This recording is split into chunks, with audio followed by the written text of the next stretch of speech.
Hello everyone. यह है 1 अगस्त का प्रीलिम बूस्टर आर्टिकल। तो हर दिन ये आर्टिकल 6 से 10 तक अपलोड की जाती है, लेकिन चूँकि आज ईद था इस वजह से थोड़ी लेट हो गई। तो चले आर्टिकल डिस्कस करते हैं। पहला आर्टिकल है मुस्लिम वुमेन्स राइट डे। तो मुस्लिम वुमेन राइट डे 31 जुलाई को फर्स्ट बार सेलिब्रेट किया गया, और इसका सेलिब्रेट करने का मकसद क्या हुआ कि सरकार ने 31 जुलाई को ही ट्रिपल तलाक बिल बैन की, इसको पास किया पार्लियामेंट से। तो ट्रिपल तलाक, एंटी ट्रिपल तलाक यानी कि ट्रिपल तलाक के ख़िलाफ़ ये सरकार ने ये बिल पास की 31 जुलाई को। तो 31 जुलाई को इसका मुस्लिम वुमेन्स राइट डे के रूप में सेलिब्रेट किया जाता है, मतलब फ़र्स्ट टाइम अभी किया गया। तो ट्रिपल तलाक का बैन करने का मकसद ये सब आपने पढ़ा ही होगा, तो ये खाली याद रखिएगा।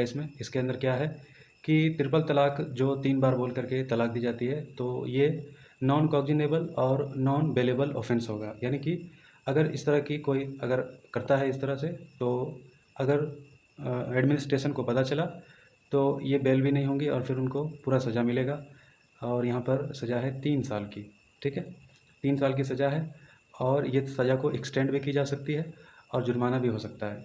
तो married Muslim womens will be the entitled to custody of her minor children in the event of the pronouncement of talaq by her husband in each manner as may the determined by the magistrate.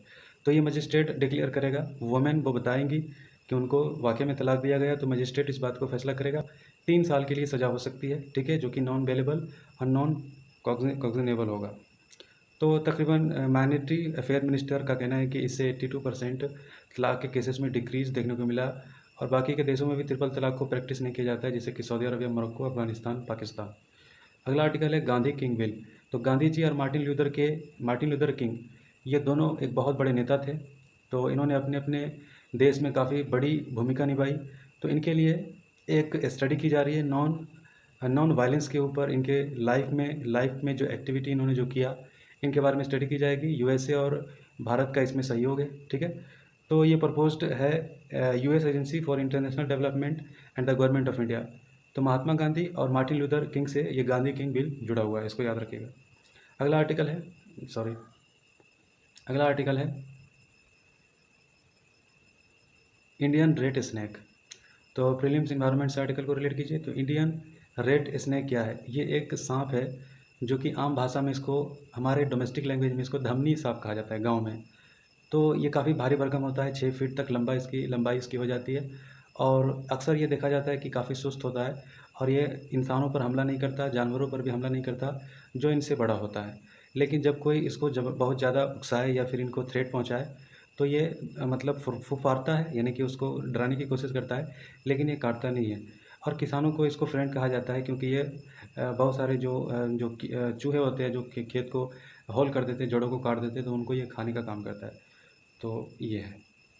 तो ये पाया कहाँ जाता है, ये भी पूछा जा सकता है। ये पाया जाता है कि अक्रॉस द साउथ और साउथ ईस्ट एशिया में पाया जाता है। अगला आर्टिकल है AMICR ईस्ट। तो ये क्या है? अटल इनोवेशन मिशन है।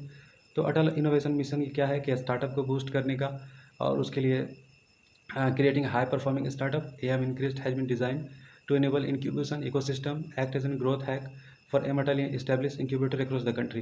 तो इसका मकसद यह है कि स्टार्टअप को बूस्ट करना, उसको हेल्प करना है, ठीक है। तो अटल इनोवेशन मिशन से आप इसको जोड़ के देख सकते हो। अगला आर्टिकल है नेशनल आयुष मिशन।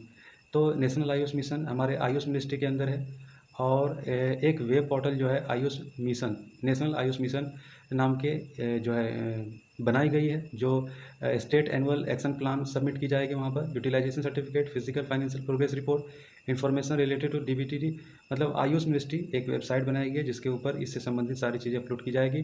और इसके अंदर कई सारी चीज़ें हैं, मतलब आयुष मिनिस्ट्री के अंदर elementary of the national AYUSH mission are the obligatory component, AYUSH education institute, AYUSH service plant, मतलब ये सब के बारे में आप आयुष मिनिस्ट्री वेबसाइट से ये सब के बारे में डिटेल्स जो कुछ भी आपको इन्फॉर्मेशन लेना होगा यहाँ से देख सकते हो।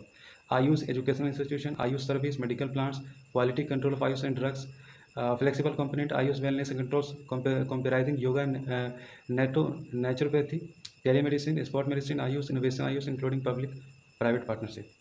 तो ये था आर्टिकल। तो ठीक है, नहीं समझ में आया फिर से सुन लो, स्क्रीनशॉट लो, नोट्स बनाओ। Thank you.